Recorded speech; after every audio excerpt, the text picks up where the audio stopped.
mayroon lang ako sa inyong i-showcase nga isang pangyayari na hindi inaasahan namin.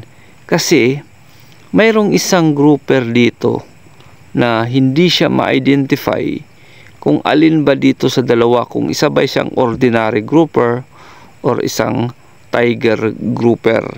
Yan yung tiger grouper or brown marbled grouper. At yung isa naman yung dati yung nasa mga video ko, na nakaraang video ko, is yung ordinary grouper. So yung isang yan yung ordinary grouper, no? Yan yung breed.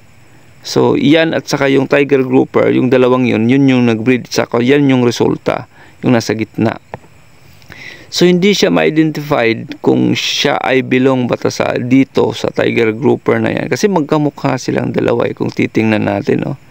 Yun nga lang, yung kulay niya is, yung adaptation ng kulay niya is kaparehas ng ordinary grouper.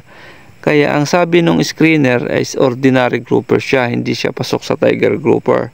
Kaya ang ginawa ko, itong isdang to, kasi very rare lang itong mangyari, kaya hindi ko muna pinatimbang at i-observe ko doon sa aming fish cage kung ano ba talaga ang identification nito, kung saan ba talaga siya nabibilong pag lumaki na, no? Lumaki na talaga siya ng husto. Kasi bibihira, ngayon lang ito nangyari sa amin na nagkaroon kami ng alaga na mixed breeding ng dalawang ganyan. Yan yung, hindi ko alam kung yan yung tatay or yun yung nanay. Basta yan at saka yung tiger grouper yung naging mixed breed niya. So guys, ano sa tingin nyo? Isa lang ba itong, crossbreeding or mayroon talagang ganito?